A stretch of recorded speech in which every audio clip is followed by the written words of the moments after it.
बोलो जयकारा बोल मेरे श्री गुरु महाराज की जय। वेद शास्त्र अरु भागवत गीता पढ़े जो कोय, तीन काल संतुष्ट मन बिन गुरु कृपा न होय। बोलो जयकारा बोल मेरे श्री गुरु महाराज की जय। बोलिए सांचे दरबार की जय। श्री आनंदपुरवासी भगवान की जय। श्री नगली निवासी भगवान की जय। समस्त भगत जी को जय सच्चिदानंद जी। भगत जी इस चैनल को सब्सक्राइब कीजिए, वीडियो को भी लाइक कीजिए और वीडियो को ज़्यादा से ज़्यादा गुरुमुखों के पास शेयर कीजिए ताकि यह भक्तिमय सत्संग समस्त गुरुमुख जन तक पहुंच सके और आप भी पुण्य के भागी बन सकें। जय सच्चिदानंद भगत जी। गुरु वही बन सकता है जो स्वयं सिद्ध हो जाए। गुरु का बड़ा सुंदर अर्थ व्याकरणचार्यों ने किया है। गु माने अंधकार, रू माने प्रकाश, जो हमारे अज्ञान रूपी अंधकार का नाश कर दे, विवेक रूपी सूर्य का उदय करवा दे, वही सच्चा सद्गुरु है। उसके शब्द से हमारे संशय का छेदन हो जाए, वही गुरु है। गुरु भारी, भार धातु से उसका रूप प्रकट हुआ है। जो किसी भी पवन से वायु से उड़े नहीं, वह गुरु बनता है। आज लोग पुस्तकों में ये मंत्र निकाल लेते हैं, कोई बात नहीं, उल्टा या सीधा फल तो मिलेगा ही, लेकिन सद्गुरु का दिया हुआ मंत्र तुरंत फल प्रदान करेगा। बिना परिश्रम वह मंत्र भवसागर में तैरने के बराबर है। भवसागर में तैरना है तो सद्गुरु का आश्रय ले लो। मंत्र नौका बराबर है, इसमें बैठ गए तो भवसागर से स्वयं ही पार हो जाओगे। वाल्मीकि जी कहते हैं, मंत्र राज नित जपहि तुम्हारा, पूजहि तुम्हें सहित परिवारा। मंत्र की नाम की बहुत महिमा गाई है तुलसी ने। हम ये बोलते रहते हैं, गाते रहते हैं, जपते रहते हैं, तो यह हमारा जप, यह हमारा किया हुआ कुछ भी भगवान तक पहुंचा हुआ कब माना जाए?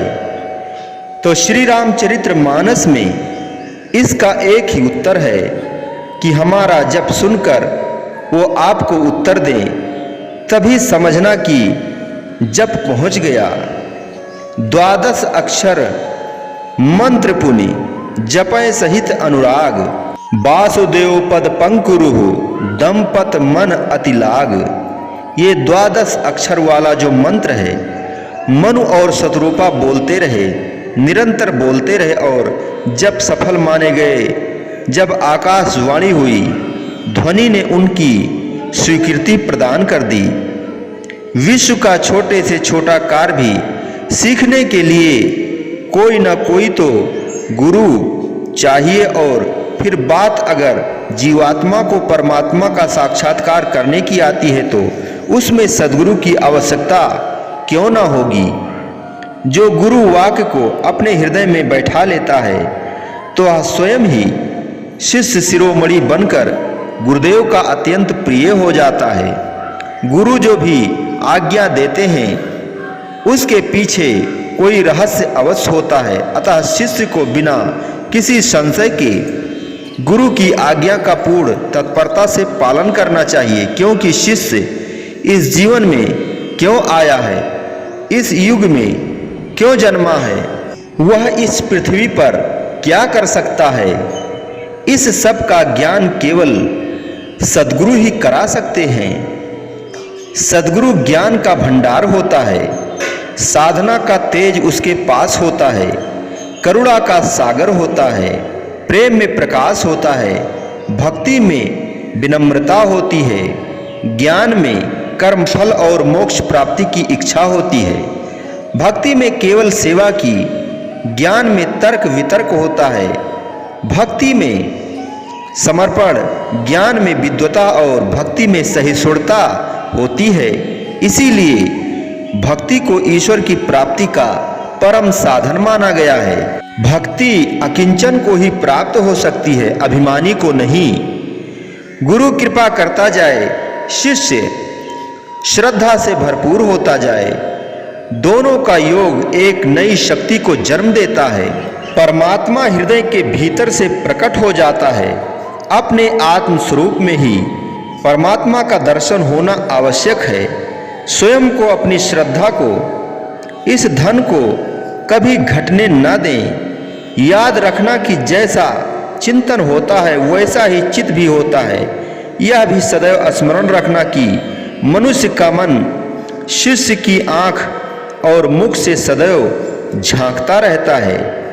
सद्गुरु को हमारी आँखों से, वाणी से पता चल जाता है कि हमारे भीतर क्या विचार हैं।